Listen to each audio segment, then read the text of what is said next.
परम आदरणीय प्रधानमंत्री जी, सबसे पहले तो हृदय की गहराइयों से आपका धन्यवाद, आपका आभार। आपने अपने बहुमूल्य समय में से कुछ एक क्षण निकाल करके इस 3 दिवसीय गोष्ठी के उद्घाटन सत्र में शामिल होकर के हम सबकी हौसला अफजाई की है, हमारा उत्साह बढ़ाया है। Emerging science technology innovation conclave asterisk 2025 Bharat में एक ऐसे समय में आयोजित किया जा रहा है जबकि हिंदुस्तान की तकनीकी सलाहियतों की बिना पर आज दुनिया हमें इज्जत व एहतराम से देखने लगी है।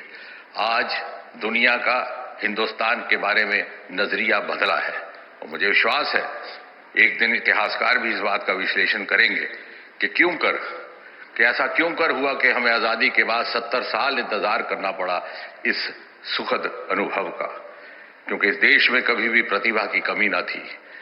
हमारे वैज्ञानिकों में, हमारे शोधकर्ताओं में प्रतिभा भी थी, काबिलियत भी थी, मेहनत करने का मादा भी था, आंखों में सपने भी थे, दिल में अरमान भी थे, लेकिन शायद अभाव था साधनों का, एक अनेबलिंग इकोसिस्टम का।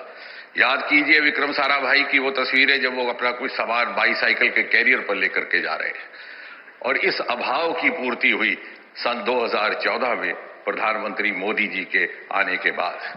प्रधानमंत्री जी, आपने विज्ञान और नवाचार को सर्वोच्च प्राथमिकता दी। आपने देशवासियों को यह एहसास करवाया और यह समझाया कि 21वीं सदी में तरक्की का रास्ता विज्ञान और नवाचार की मंजिलों को लांघ करके गुजरता है। आपने देशवासियों को यह भी समझाया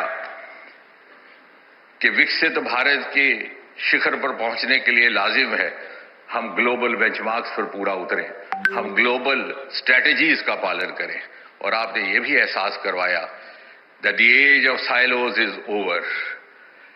प्राइवेट और पब्लिक सेक्टर की दूरियां खत्म कर दी गई और whole of government and whole of nation के मंत्र को लेकर के हम आगे बढ़े।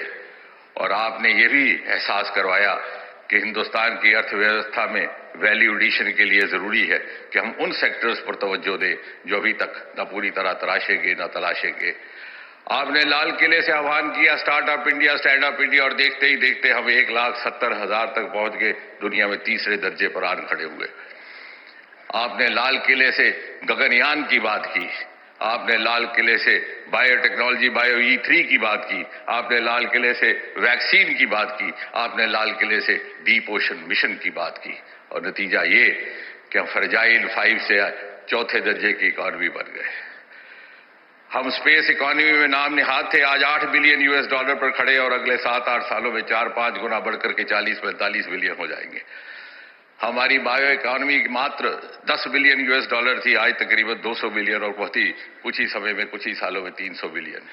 हम ग्लोबल इनोवेशन इंडेक्स में रैंक 80 से रैंक 38 पहुंच गए, और बायो मैन्युफैक्चरिंग में इंडो पैसिफिक में तीसरे दर्जे पर आज हिंदुस्तान के बनाए हुए heart valves, devices, medical implants दूसरे देशों में जाते हैं।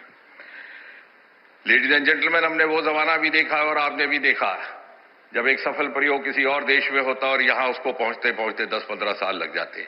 याद कीजिए टेलीविजन की मिसाल को।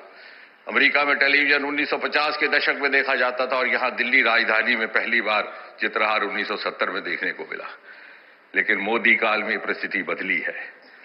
हालांकि अमेरिका ने मानव को चांद पर 50 साल पहले उतारा था, लेकिन ये हमारा चंद्रयान था जो चांद से पानी अथवा जल के होने का प्रमाण लेकर के आया और इस कल्पना को प्रेरित किया कि शायद चांद पर मानव जीवन की संभावनाएं हो सकती हैं।